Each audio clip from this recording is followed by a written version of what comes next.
ISROയിലേക്കാണ്. കഴിഞ്ഞ ദിവസങ്ങളായി ISROയിൽ നിന്ന് ചില വാർത്തകൾ വരുന്നുണ്ട്. അതിൽ ഏറ്റവും പ്രധാനപ്പെട്ട ISROയിൽ നിന്ന് ധാരാളമായ സയൻറ്റിസ്റ്റുകൾ രാജിവെച്ചു പോകുന്നു എന്നാണ്. കഴിഞ്ഞ കുറച്ച് മാസങ്ങൾക്കുള്ളിൽ 120ഓളം പേരാണ് രാജിവെക്കുകയോ VRS എടുക്കുകയോ ചെയ്തു എന്നുള്ള റിപ്പോർട്ടുകൾ ടൈംസ് ഓഫ് ഇന്ത്യയിലാണ് ആദ്യം വരുന്നത്. തുടർന്ന് മറ്റു മാധ്യമങ്ങളും ഈ റിപ്പോർട്ടുകൾ കൊടുക്കുകയുണ്ടായിരുന്നുണ്ട്. ഈ രാജിയുടെ ഒരു കാരണം എന്ന് പറയുന്നത് ഇവർ മറ്റ് സ്വകാര്യ സ്ഥാപനങ്ങളിലേക്ക് ചേക്കേറുന്നു എന്നുള്ളതാണ്. അതും ഇത് കണക്ക് ബഹിരാകാശവുമായി ബന്ധപ്പെട്ട ഗവേഷണങ്ങളടക്കമുള്ള പദ്ധതികളുമായിട്ട് പ്രവർത്തിക്കുന്ന സ്ഥാപനങ്ങളിലേക്ക്, അത്തരം സ്റ്റാർട്ടപ്പുകളിലേക്ക് ഇവർ ചേക്കേറുന്നു എന്നാണ് വരുന്ന വിവരം. ഇതേ തുടർന്ന് ISRO ഒരു സർക്കുലർ പുറത്തിറക്കുന്നുണ്ട്. ഈ സർക്കുലറിൽ പറയുന്ന ഇവരൊക്കെ രാജ്യത്തിൻ്റെ പ്രധാനപ്പെട്ട ഇത്തരത്തിലുള്ള ബഹിരാകാശ പദ്ധതികളുമായി ചേർന്ന് പ്രവർത്തിക്കുന്നതാണ്. ഗഗൻയാൻ അടക്കമുള്ള പദ്ധതികൾ പ്രവർത്തിച്ചവരടക്കം രാജിവെച്ചിട്ടുണ്ട്. അപ്പോൾ ഇത്തരത്തിലുള്ള ആളുകളുടെ രാജി ഇത്തരം പ്രൊജക്റ്റുകളെ ബാധിക്കും. അതുകൊണ്ട് തന്നെ ഇവർക്ക് പെട്ടെന്ന് രാജി അനുവദിക്കുക ഇനി എളുപ്പമല്ല. അതുകൊണ്ട് തന്നെ അതിൻ്റെ സെൻട്രൽ ഡയറക്ടർമാർക്ക് ഇനി ഇവരെ രാജി അനുവദിക്കാനുള്ള നിയമപരമായ അനുമതി ഉണ്ടാവില്ല. അത് സർക്കാരാണ് ആ തീരുമാനം കൈക്കൊള്ളുക. പെട്ടെന്ന് വന്നിട്ട് രാജിവെക്കുകയോ അല്ലെങ്കിൽ VRS എടുക്കുകയോ എന്നുള്ള കാര്യം ഉടനടി നടക്കുന്ന ഒരു സംവിധാനം ഉണ്ടാകുകയില്ല എന്ന് കൂടിയിട്ടാണ് പറയുന്നത്. ഇതിലേക്കാണ് അജിംസ്. നിലവിലിപ്പോൾ ISROയിൽ സംഭവിക്കുന്നത് സാധാരണ എല്ലാ കമ്പനികളിലും സംഭവിക്കുന്നതാണ്. ആളുകൾ രാജിവെച്ച് പോവുകയും തിരികെ വരുമെന്നാണ് ISRO തന്നെ പറയുന്നത്. അതിന് അത്ര വലിയ കാര്യമായി കാണേണ്ടതില്ല. അതിൻ്റെ പ്രവർത്തനത്തെ ഇതൊന്നും ബാധിക്കുന്നതുമല്ല എന്ന് കൂടിയിട്ട് വിശദീകരിച്ചിട്ടുണ്ട്. നിലവിൽ ഇപ്പോഴത്തെ സംഭവിക്കുന്ന കാരണങ്ങൾ എല്ലാ മേഖലയിലും ഉണ്ടാകുന്ന തന്നെയാണോ? ഇപ്പോൾ സ്വതന്ത്ര ഇന്ത്യയിൽ ഈ ശാസ്ത്ര ഗവേഷണ രംഗം എന്ന് പറയുന്ന അത്രമാത്രം പുരോഗമിച്ച ഒരു രംഗമായിരുന്നില്ല. അപ്പോൾ നമ്മളെല്ലാ രംഗത്തും പിന്നോക്കാണ് ശാസ്ത്ര ഗവേഷണ രംഗങ്ങൾ. അതിൽ ഏറ്റവും മുൻപന്തിയിൽ നിൽക്കുന്ന ഒരു ശാസ്ത്ര ഗവേഷണ സ്ഥാപനമായിരുന്നു ISRO. അപ്പോൾ ISRO തന്നെ നോക്കുകയാണെങ്കിൽ ഇപ്പോൾ നമ്മൾ സ്പേസ് റിസർച്ച് നോക്കുകയാണെങ്കിൽ മറ്റ് രാജ്യങ്ങളുമായി അപേക്ഷിച്ച് ഇന്ത്യയുടെ ഷെയർ വളരെ കുറവാണ് ഇപ്പോഴും ISRO ഉള്ളപ്പോൾ തന്നെ. പിന്നെ ISROയുടെ കാര്യത്തിലാണെങ്കിൽ ISRO ക്രമപ്രവൃദ്ധമായൊരു വളർച്ച നേടിയ ഒരു സ്ഥാപനം കൂടിയാണ്. അപ്പോൾ അതിൻ്റെ വിവിധ നേട്ടങ്ങൾ നമ്മൾ എടുത്താൽ തന്നെ അറിയാം. എത്രയോ വർഷത്തെ പ്രവർത്തന ഫലമായിട്ടാണ് നമ്മൾ ചാന്ദ്രയാൻ പ്രൊജക്റ്റൊക്കെ വിജയകരമായി പൂർത്തിയാക്കിയത് നമുക്കറിയാം. ഈ ചാന്ദ്രയാൻ പ്രൊജക്റ്റിന് വേണ്ടി ISRO ചിലവാക്കിയത് 750 കോടി രൂപയാണ്. ക്രിസ്റ്റഫർ നോളൻ്റെ ഇൻ്റർസ്റ്റെല്ലാറിൻ്റെ മൊത്തം ചിലവ് 1500 കോടി രൂപയാണ്. അതായത് ഒരു സിനിമ എടുക്കുന്നതിൻ്റെ പകുതി പൈസ കൊണ്ടാണ് നമ്മൾ പണി ചെയ്തത് എന്ന് ഓർക്കണം. അപ്പോൾ ചുരുങ്ങിയ ഫണ്ട് കൊണ്ട് വലിയ റിസൾട്ട് ഉണ്ടാകുന്ന ഒരു സ്ഥാപനമാണ് ISRO. പക്ഷെ അതിൻ്റേതായ റിസ്ക്കും ഉണ്ട്. അതായത് ഫണ്ട് കുറയുമ്പോൾ ആ റിസർച്ചിൽ അതിൻ്റേതായ റിസ്ക് ഉണ്ട്. ഒന്ന് ഫലം വൈകുന്നു എന്നുള്ളൊരു പ്രശ്നം, മറ്റൊന്ന് ഒരുപാട് മറ്റ് കൊളാട്രൽ പ്രശ്നങ്ങൾ അതുമായിട്ട് ബന്ധപ്പെട്ട് വരും. പിശുക്കി ചെയ്യുന്ന ഒരു റിസർച്ചിൻ്റെ കൊളാട്രൽ ഡാമേജസ് വേറെ ഒരുപാടുണ്ടാവും. അപ്പോൾ നമ്മൾ ഇന്ത്യയിൽ ഇപ്പോൾ UPA ഭരിക്കുന്ന കാലത്താണെങ്കിലും ഒരു ക്രമപ്രവൃദ്ധമായ ഫണ്ടിങ് ആണ് ഈ ISROയ്ക്ക് കൊടുത്തുകൊണ്ടിരുന്നത്. ഒരു മൊത്തം GDPയുടെ ഒരു 0.2 മുതൽ 0.6% ഈ ISROയ്ക്ക് കൊടുക്കുന്ന ഫണ്ട്. മോദി അത്രയാണ് കൊടുക്കുന്നുള്ളൂ.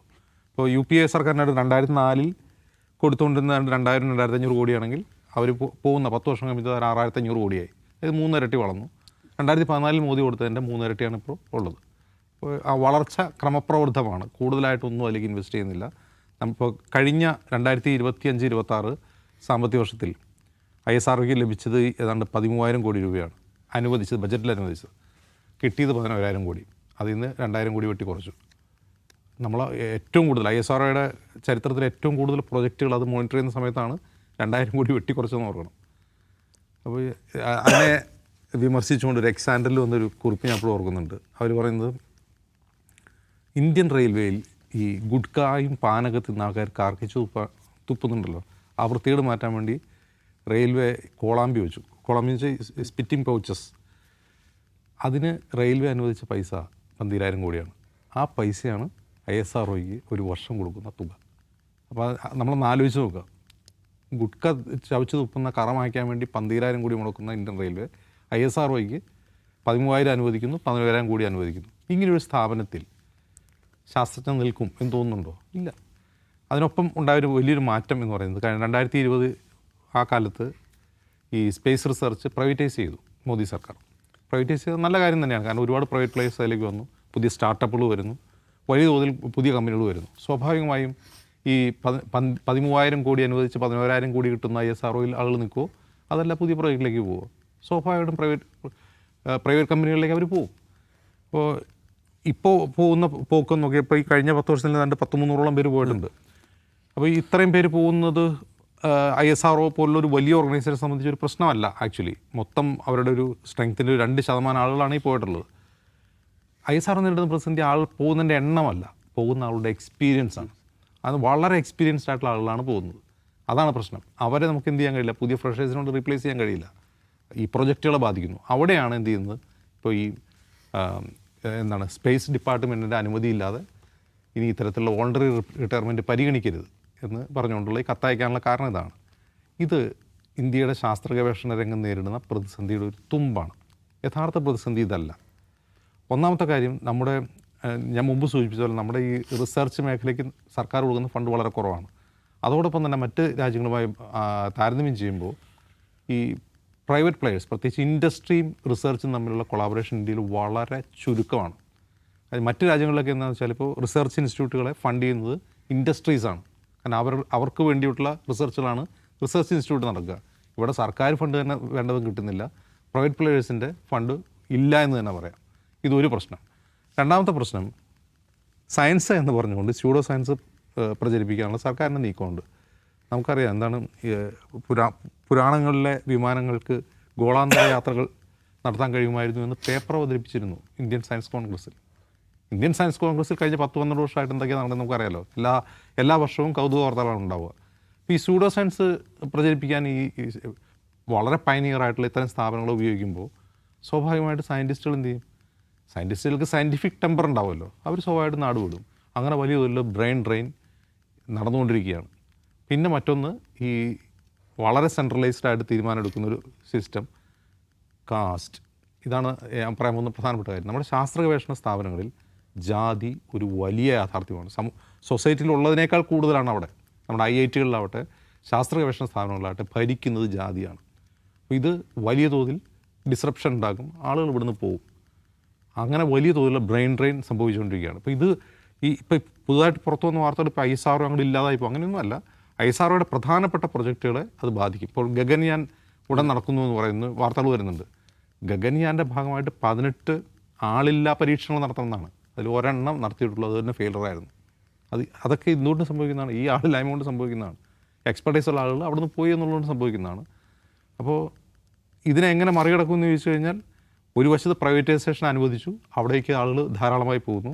അതേസമയം പ്രൈവറ്റൈസേഷൻ അനുവദിക്കുമ്പോൾ ISROയെ സംരക്ഷിക്കാൻ വേണ്ടി കൊടുക്കുന്ന ഫണ്ട് ഒന്ന് ഇരട്ടിയാക്കിയെങ്കിലും കൊടുക്കണം. ഇപ്പോൾ ഈ 13,000 കോടി എന്നുള്ളത് 26,000 കോടി ആക്കിയിട്ട് വേണമായിരുന്നു പ്രൈവറ്റൈസ് ചെയ്യാൻ. ആ ഫണ്ട് കൊടുക്കുന്ന 13,000-ൽ തന്നെ 2,000 കോടി കുറച്ചിട്ടാണ് കൊടുക്കുന്നതെന്ന് പറയുമ്പോൾ സ്വാഭാവികമായിട്ട് ISROയ്ക്ക് മരണമണി മുഴക്കമാണ് മോദി സർക്കാർ ചെയ്യുന്നത്. യെസ്, നിഷാദ്, ഇപ്പോൾ സയൻറ്റിസ്റ്റുകളാകട്ടെ അല്ലേ മറ്റുള്ളവരാകട്ടെ, അവർക്ക് കരിയറിൽ മികച്ച അവസരങ്ങൾ കിട്ടുമ്പോൾ മറ്റ് ജോലികൾ തേടിപ്പോകും. അതെല്ലായിടത്തും ഉണ്ടാകുന്നതാണ്. അപ്പോൾ അതിനൊരു പകരം സംവിധാനം ഉണ്ടാക്കുകയല്ലേ വേണ്ട, അല്ലാതെ അതിന് വേറൊരു സർക്കുലർ കൊണ്ടുവന്നിട്ട് നേരിടുകയും അവരുടെ പ്രവൃത്തി പരിചയം മുഴുവൻ സർക്കാരിന് കിട്ടേണ്ടതാണ് എന്നുള്ളൊരു വാദം മുന്നോട്ട് വെക്കുകയും ചെയ്യുന്നത് ഇന്നത്തെ കാലത്ത് എത്രത്തോളം യുക്തിസഹമാണ്? അല്ല, എല്ലാവരും ഇതിൽ വർക്ക് ചെയ്യണമെന്നുള്ള നിർബന്ധ ബുദ്ധിയല്ല സർക്കാരിൻ്റെ. ഈ വർഷം ഗവൺമെൻറ്റിനെ സംബന്ധിച്ചും ISROയെ സംബന്ധിച്ചും പ്രധാനപ്പെട്ട ഒരുപാട് പദ്ധതികൾ അവർക്ക് ഓൺ ചെയ്യാനുണ്ട്. അപ്പോൾ ആ പദ്ധതിയുമായി ബന്ധപ്പെട്ട് വർക്ക് ചെയ്തുകൊണ്ടിരിക്കുന്ന ആൾക്കാരെല്ലാം കൊണ്ട് VRS എടുത്ത് പോകാമെന്ന് വെച്ചാൽ അതെല്ലാം അവിടെ നിന്ന് പോകും എന്ന സാഹചര്യം ഉണ്ടാവുമല്ലോ. അത് ഒഴിവാക്കാൻ ഇപ്പോൾ കൊണ്ടുവന്നിരിക്കുന്ന ഒരു അറേഞ്ച്മെൻറ്റാണിത്. അതിനപ്പുറം ഇവിടെ ഇനിയിപ്പോൾ ഒരുപക്ഷെ ബോണ്ട് പോലുള്ള വലിയ സംവിധാനങ്ങൾ കൊണ്ടുവരുമായിരിക്കും. ആ ബോണ്ട് കൊണ്ടുവന്നാൽ സംഭവിക്കാൻ പോകുന്ന എനിക്ക് തോന്നുന്നു ISRO കുറച്ചുകൂടെ അതിൻ്റെ അട്രാക്ഷൻ കുറയുമെന്നാണ്. അതിൻ്റെ ബേസിക് പ്രശ്നം എന്ന് പറഞ്ഞാൽ ഒന്ന് ഒരു സയൻസാണ്. സയൻസ് എന്ന് വെച്ചാൽ അതിവേഗം അനുനിമിഷം വികസിച്ചുകൊണ്ടിരിക്കുകയും വിപുലമാവുകയും ചെയ്തുകൊണ്ടിരിക്കുന്ന ഒരു മേഖലയാണ്. അപ്പോൾ അവിടേക്ക് വലിയ തോതിലുള്ള താല്പര്യമായിട്ട് വരുന്ന ആളുകൾക്ക് പുതിയ തരത്തിലുള്ള ടെക്നോളജി എക്സ്പീരിയൻസ് ചെയ്യാനുള്ള ആഗ്രഹം, ആവശ്യമായ സൗകര്യങ്ങൾ, സ്വന്തമായി റിസർച്ച് ചെയ്യാനുള്ള അവരുടെ ആഗ്രഹത്തിന് പിന്തുണ കൊടുക്കൽ, അതിനാവശ്യമായിട്ടുള്ള ഫണ്ട് കൊടുക്കൽ എന്നതുപോലുള്ള കാര്യങ്ങളാണ്. ഒപ്പം മെച്ചപ്പെട്ട ശമ്പളവും, അതാണ് അവർ ആഗ്രഹിക്കുന്ന കാര്യം. ISROയിലെ ശമ്പളം ഒരു പ്രധാനപ്പെട്ട പ്രശ്നമാണ്. നമ്മൾ സാറിന് വിചാരിക്കുന്നുണ്ട് ISROയിലെ ശാസ്ത്രജ്ഞൻ ഭയങ്കര ശമ്പളമായിരിക്കും എന്നാണ്. അങ്ങനെയല്ല. ISRO കൊടുക്കുന്ന ശമ്പളത്തിൻ്റെ പാറ്റേണിലാണ് ISROയിലും ആളെ എടുക്കുക. ഒരു വർഷം ശരാശരി ഒരു ISRO ശാസ്ത്രജ്ഞൻ്റെ ബേസ് ലെവലിലെ ശമ്പളം എന്ന് വെച്ചാൽ 10 ലക്ഷം രൂപയാണ്. എന്ന് വെച്ചാൽ എത്ര ഒരു വർഷം ഒരു മാസം അയാൾക്ക് എത്ര ശമ്പളം ഉണ്ടാവും?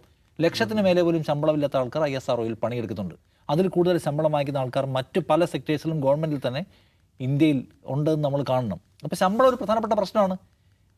അതുകൊണ്ടാണ് ഇപ്പോൾ ISROയുമായി ബന്ധപ്പെട്ട പഠനങ്ങളെല്ലാം തന്നെ പറഞ്ഞു പുതിയ ആളുകൾ ISROയിലേക്ക് വരാൻ മടിക്കുകയാണ്. ഇപ്പോൾ Indian institute of space science ടെക്നോളജിയിൽ പഠിച്ചിട്ടിറങ്ങുന്ന പുതിയ ആളുകൾ പോലും ISRO അല്ല അവർ ചൂസ് ചെയ്യുന്നത്. അവർ സ്വകാര്യ മേഖലയിൽ പോകാൻ, വിദേശത്ത് പോകാൻ ആഗ്രഹിക്കുന്നു. ISRO ലോഞ്ച് പാഡായിട്ട് ഉപയോഗിക്കും.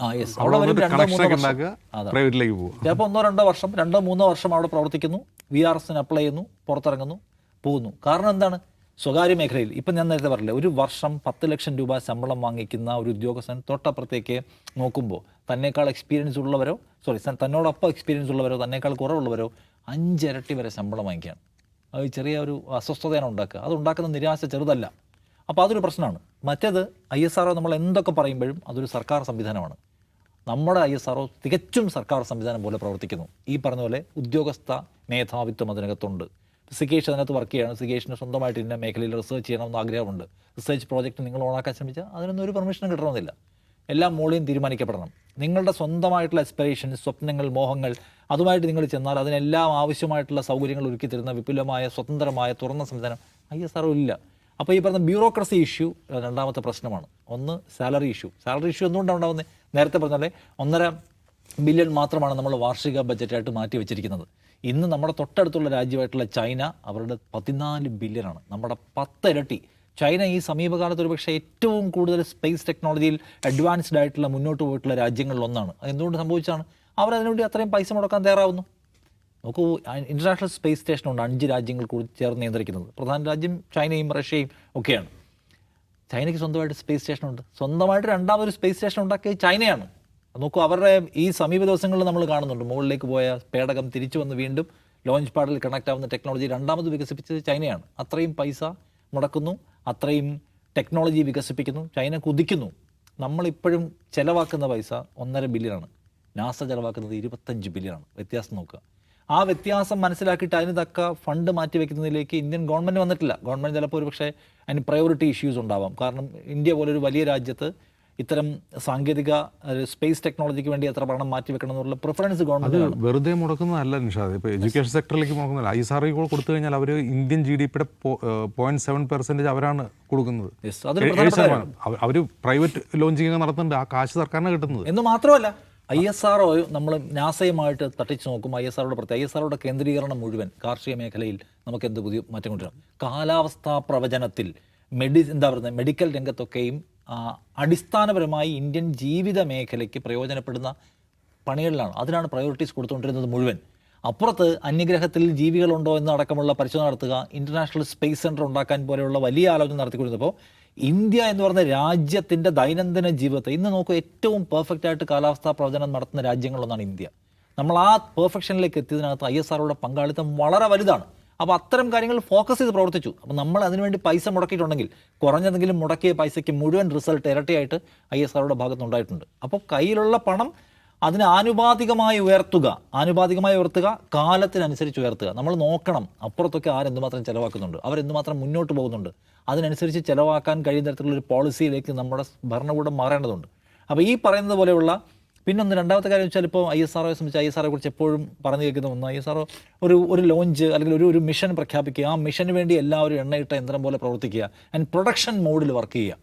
പുതിയ റിസർച്ചറൊന്നുമല്ല, ഈ സംഗതി സമയബന്ധിതമായി പൂർത്തിയാക്കാൻ പ്രൊഡക്ഷൻ മോഡ്, റുട്ടീൻ മോഡലിൽ എല്ലാവരും വർക്ക് ചെയ്യുക. അതുണ്ടാക്കാവുന്ന ഒരു നിരാശയും വർക്ക് പ്രഷറും ചെറുതല്ല എന്നാണ് പറയുന്നത്. ഒന്നാമത് ആൾ കുറവാണ്, പുതിയ ആളുകൾ വരുന്നില്ല. ആൾ കുറവ് ഉണ്ടാവുകയും ചെറിയ ബജറ്റ് ഉണ്ടാവുകയും വലിയ ഉത്തരവാദിത്തങ്ങൾ വരികയും ആ ഉത്തരവാദിത്തം നിറവേറ്റാൻ വേണ്ടി മുഴുവൻ പേരും പ്രൊഡക്ഷൻ മോഡിൽ റുട്ടീനിൽ വർക്ക് ചെയ്യുക എന്ന് പറഞ്ഞ് ഉണ്ടാക്കുന്ന ഒരു നിരാശ ചെറുതാണ്. അതേസമയം മറ്റുള്ള സ്ഥലങ്ങളിൽ നിങ്ങൾക്ക് സ്വതന്ത്രമായ റിസർച്ച് ചെയ്യാനുള്ള സൗകര്യമുണ്ട്, അതിനാവശ്യമായിട്ടുള്ള ഫണ്ടുണ്ട്, പലതരം കൊളാബുകളുണ്ട്. ആ സാധ്യത ISROയിലില്ല. അത് ആളുകൾക്ക് മടുപ്പുണ്ടാക്കും. അപ്പോൾ അതുകൊണ്ട് ഗവൺമെൻറ്റിനെ സംബന്ധിച്ച് ഈ ആളുകൾ കൊഴിഞ്ഞു പോകുന്ന ആളുകൾ എല്ലാ വർഷവും കൊഴിഞ്ഞു പോകാറുണ്ട്. ഈ വർഷം കൊഴിഞ്ഞു പോകുന്നതിന് എണ്ണം കൂടിയതാണ്. എണ്ണം കൂടുന്നത് ബ്രെയിൻ ഡ്രെയിൻ പ്രശ്നം ചെറുതല്ല. കാരണം ISROയുടെ തലച്ചോർന്ന് വെച്ചാൽ അതിനകത്തുള്ള ആൾക്കാരാണ്. ഒരു മിഷനുമായി ബന്ധപ്പെട്ട ഒരു കൂട്ടം ആളുകളുടെ ആലോചനയാണ് ആ മിഷൻ യാഥാർത്ഥ്യമാക്കുന്നത്. അവർ കൂട്ടത്തോടെ ഇറങ്ങിപ്പോകുന്നത് നല്ല കാര്യമല്ല. ISROയെ കുറച്ചുകൂടി അട്രാക്റ്റീവ് ആയിട്ടുള്ള ഒരു സ്പേസ് ആക്കി മാറ്റാൻ അത് മൊത്തം പരിഷ്കരിക്കേണ്ടതുണ്ട്. അതിനകത്ത് കൂടുതൽ ഫണ്ട് ചെയ്യേണ്ടതുണ്ട്. ശമ്പളം, ശാസ്ത്രജ്ഞർ എന്ന് വെച്ചാൽ എന്തിനാ? അവർ ഇന്ത്യക്ക് സംഭാവന ചെയ്യുന്നവരല്ല, മാനവരാശിക്ക് സംഭാവന ചെയ്യുന്നവരാണ്. എന്നുവെച്ചാൽ ശാസ്ത്രം ഇന്നുണ്ടാക്കുന്ന ഒരു ചെറിയ നേട്ടം ലോകത്തെ 700 കോടിയോളം വരുന്ന ജനങ്ങൾക്കുള്ള നേട്ടമാണ്. ആരും ഉണ്ടാക്കുന്ന ഒരു സ്റ്റെപ്പ്. സോ അതിനുവേണ്ടി കുറച്ചുകൂടി ആധുനികമാക്കുക, അതിനുവേണ്ടി പണം മുടക്കുക എന്നുള്ളതാണ് ഗവൺമെൻറ് ചെയ്യേണ്ട കാര്യം. അവരുടെ ഹാപ്പിനെസ് ഇൻഡെക്സ് ഉയർത്തുക, അവർക്ക് മെച്ചപ്പെട്ട ശമ്പളം കൊടുക്കുക, അവർക്ക് കൂടുതൽ റിസർച്ച് ചെയ്യാനും പുതിയ വഴികളിലേക്ക് ഉയരാനും കഴിയുന്ന സാധ്യതകൾ ഉണ്ടാക്കുക. എന്നതുപോലെ തന്നെ നേരത്തെ പറഞ്ഞ ശാസ്ത്രത്തെ പുരാതനമായിട്ടുള്ള വിശ്വാസ സംഗതികളിൽ കൊണ്ടുപോയി കെട്ടാനുള്ള ശ്രമം നടത്താൻ പാടില്ല. മതവിശ്വാസം അവിടെ നടന്നോട്ടെ, മതവിശ്വാസം വേറെയാണ്. മതവിശ്വാസവും ആധുനിക സയൻസുമായിട്ട് കണക്ട് ചെയ്യാനുള്ള വിദണ്ഡ ശ്രമങ്ങൾ ഒരിക്കലും ഭരണകൂടം നടത്താൻ പാടില്ല. അത് ആളുകളെ മടുപ്പിക്കും. ശാസ്ത്രത്തെക്കുറിച്ച് തെറോ നോളജുള്ള ആൾക്കാരെ അത് മടുപ്പിക്കും. അത് ചെയ്യാതിരിക്കുക. ചെയ്യാവുന്ന കാര്യമൊക്കെ നല്ലതാണ്. ഇപ്പോൾ ഭാരതീയ അന്താരാഷ്ട്ര സ്പേസ് എന്താ സ്റ്റേഷന് എന്തോ പറഞ്ഞൊരു അന്താരാഷ്ട്ര സ്റ്റേഷൻ നമ്മൾ ഉണ്ടാക്കാൻ പദ്ധതിയിട്ടുണ്ട്. പേരൊക്കെ കൊള്ളാം, സർക്കാരിന് പറ്റിയ പേരൊക്കെയാണ്. പക്ഷേ ആ പേരിടുന്നതിൻ്റെ കൂട്ടത്തിൽ അതിനാവശ്യമായിട്ടുള്ള പണം അനുവദിക്കുക, അതിനാവശ്യമായിട്ടുള്ള വർക്ക് സ്പേസ് ഉണ്ടാക്കുക, അന്തരീക്ഷം ഉണ്ടാക്കുക എന്നുള്ളത് പ്രധാന കാര്യമാണ്. അതുകൊണ്ട് ഈ കൊഴിഞ്ഞുപോക്കിന് ഭരണകൂടത്തിന് ഉത്തരവാദിത്വമുണ്ട്. കാരണം കാലത്തിനൊപ്പിച്ച് നവീകരിക്കുന്നില്ല എന്നുള്ള പ്രശ്നമുണ്ട്. നവീകരിക്കാതെ ഈ പ്രശ്നത്തെ മറികടക്കാൻ കഴിയില്ല. നമ്മൾ ISRO ചെറുതായിട്ടുള്ള കാണുന്നത് വലിയ കോൺട്രിബ്യൂഷൻ നൽകിയിട്ടുള്ള ഒരു ഏജൻസിയാണ്. ഇനിയും അതിനത് കഴിയേണ്ടതുണ്ട് എന്ന് ഗവൺമെൻറ് മനസ്സിലാക്കണം. യെസ്, എന്തായാലും ISROയിൽ നിന്ന് സയൻറ്റിസ്റ്റുകൾ രാജിവെച്ച് പോകുമ്പോൾ, അല്ല ഉയർന്ന ശമ്പളവും കരിയറിലെ മികച്ച അവസരങ്ങളും തേടി പോകുമ്പോൾ അവരെ പിടിച്ചിർത്താനുള്ള വഴികൾ കണ്ടെത്തുക, അതാണ് ISROയും കേന്ദ്ര സർക്കാരും ചെയ്യേണ്ടത്. അതാണ് പറയാനുള്ളത്.